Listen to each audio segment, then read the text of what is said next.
নমস্কার, সবাইকে স্বাগত জানাই। আজকে আমাদের সামনে একটা ডেভিল রেসিপি শেয়ার করছি। ইনস্ট্যান্ট কীভাবে ডিমের ডেভিল করা যায় সেটাই শেয়ার করছি, এবং মাত্র 2টো ডিম দিয়ে আমি এইটা করেছি সেটাই শেয়ার করছি। দেখো, প্রথমে অনেকটা ডিম দুটোকে সিদ্ধ করে নিয়েছি, নিয়ে মোট 8 টুকরো করেছি। আর এপাশে কিছুটা পেঁয়াজ কুচি নিয়েছি, লঙ্কা কুচি নিয়েছি, আদা রসুন নিয়েছি। ওটাকে একটু ব্লেন্ড করে নেবো, জাস্ট থেঁতো করে নিলেই হবে।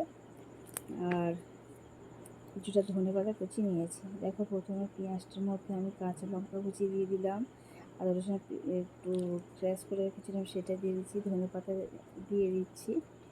ধনেপাতা দিয়ে একটা পাতা, আবার একটু হলুদও হয়ে গেছে, অসময়ে হয়ে গেছে এখন। তারপরে লবণ দিয়ে দিলাম, কাশ্মীরি লঙ্কার গুঁড়ো দিয়ে দিলাম। এখানটায় প্রায় আমি 4 চামচের মতো বেসন দিয়েছি, ছোটো চামচে। আর কিছুটা ব্রেড ক্রাম্বস দিলাম। দেখো, দিয়ে এগুলোকে খুব ভালো করে মিশ্রণ করে নেব। এবং মেশিনে সামান্য একদম জল দিয়েছি, একদম অল্প জল দিয়ে এটা একটু ভালো করে মেখে একটু ডো তৈরি করে নেব। দেখতেই পাচ্ছ ডোটা হয়ে গেছে। এবার যেহেতু ডিমগুলো আগে আমি সিদ্ধ করে কেটে রেখেছিলাম, একটা ডিমকে 4 ভাগ করেছি, সেটা দিয়ে এটা করবো। দেখো, ডোগুলো নিয়ে কিছুটা নিয়ে নিয়েছি, নিয়ে দেখো আমি ঠিক এরকম গোল শেপ করে নিচ্ছি, নিয়ে একটু রুটির মতো দেখো গোল করে আমি নিলাম, নিয়ে তার মধ্যে ডিমটা দিয়ে দিলাম, দিয়ে এবার চারদিক থেকে মুড়ে একদম ডেভিলের শেপ করে নেবো। এবারে এরমভাবে ইনস্ট্যান্ট তোমরা যদি ডিমের ডেভিল করো, খুব কম সময়ে করা যায়। বাচ্চারা অনেক সময় বায়না করে, তখন হয়তো আলু সিদ্ধ অনেক কিছু করা থাকে না, কিন্তু এরমভাবেও তোমরা সহজেই করে নিতে পারো। দেখো, এরকমভাবে আমি তোমাদেরকে দেখিয়ে দিচ্ছি। এরকম করে আবারও একটা করে নেব। এইভাবে আমি সমস্ত, প্রায় এখানে 7টা হয়েছিল। আমার আগে লাস্টের ডো ছিল না বললে আমি বন্ধুরা একটা করিনি। যাই হোক, দেখতেই পাচ্ছ, আবার তোমাদেরকে দেখিয়ে দিচ্ছি। এরকমভাবে তোমরা নিয়ে চারিদিক থেকে মুড়ে ডিমটাকে কভার করে দেবে, দিয়ে দেখবে ডিমের ডেভিলের মতো আকার নিয়ে নেবে। তো বন্ধুরা, আমার এই রেসিপি ইনস্ট্যান্ট ডিমের ডেভিল রেসিপি যদি তোমাদের ভালো লেগে থাকে, তাহলে অবশ্যই একটু লাইক করবে, কমেন্ট করে জানাবে কেমন হয়েছে। আর ভালো লাগলে অবশ্যই শেয়ার করে দিই বন্ধুবান্ধবদের সঙ্গে। যারা নতুন চ্যানেলে আসছে তারা সাবস্ক্রাইব করে পাশে থেকে থাকে। এইভাবে আমি 7টা বানিয়ে নিয়েছি। আর ওপাশে কিছুটা আমি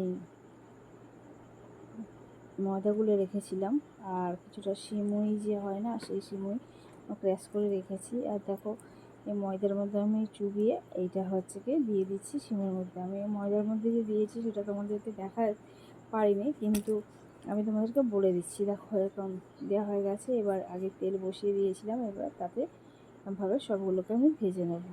আর বন্ধুরা, কয়েকদিন হচ্ছে কি ভিডিও ছাড়তে আমি, তার কারণ ছিল আমার যেহেতু ভোটের ডিউটি পড়েছিল, ট্রেনিং ছিল, সেই জন্য আমি ওইগুলো করতে পারিনি। ভিডিও করা ছিল কিন্তু আমি শেয়ার করতে পারিনি। যাই হোক, দেখো এরকমভাবে আমি উল্টে পাল্টে খুব ভালো করে ভেজে নেব। আর এই সময় আঁচটা একদম লো টু মিডিয়ামে থাকবে, খুব বেশি জোরে দেওয়া যাবে না, কেননা তাহলে উপর থেকে বেশি ভাজা হয়ে যাবে কিন্তু ভেতরটা কাঁচা থেকে যাবে।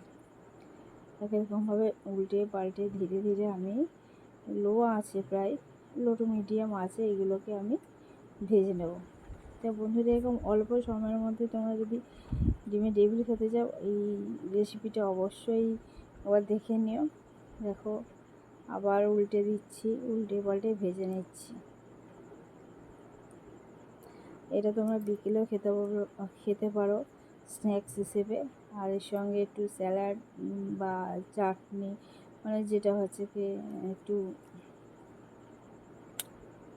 ধনেপাতা চাটনি বা কাসুন্দি, এটা বা সস দিয়ে খেলে এটা খেতে খুব ভালো লাগে। আমার বাচ্চারা খুবই পছন্দ করে। মাঝে মাঝে এরমভাবে করি, কিন্তু শেয়ার করা হয় না, তাই আজকে করেছি। করার সময় হচ্ছে কি যাক, আজকে রেসিপিটা তুলে রাখি, যে কোনো দিন শেয়ার করে দেবো। তা দেখো, এখানে আমি 7টা করেছি, প্রায় হয়ে গেছে। দেখো কি সুন্দর লাল লাল হচ্ছে। এবার তোমরা যে যেমন রাখতে চাও, কেউ যদি বেশি কড়া করে খেতে চাও সেরকমভাবে রাখবে, আর যে হালকাভাবে খেতে চাও বা মাঝারি, সে তেমনভাবে রাখবে।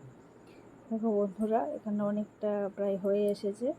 এবার আমি ধীরে ধীরে এগুলোকে তুলে নেব। যেগুলো আগে দিয়েছিলাম সেগুলো ভালো করে হয়ে গেছে ভাজা। দেখতেই পাচ্ছ, খেতে খুব ভালো হয়। তোমরা অবশ্যই একবার বাড়িতে ট্রাই করো, আর কমেন্ট করে জানিও কেমন লেগেছে তোমাদের। দেখো আমি তুলে নিচ্ছি। তা বন্ধুরা, আজকের রেসিপি আমার এই পর্যন্ত। আবার নতুন রেসিপি নিয়ে তোমাদের সামনে চলে আসো। তখন ভালো থেকো, সুস্থ থেকো। দেখো এরকমভাবে ধীরে ধীরে আমি সবগুলোকে তুলে নিচ্ছি। আর এটা স্যালাডের সঙ্গে আর একটু সস দিয়ে আমি, টমেটো সস দিয়ে আমি এটাকে বাচ্চাদের খেতে দিয়েছিলাম, সেটাই তোমাদের দেখাচ্ছি। দেখো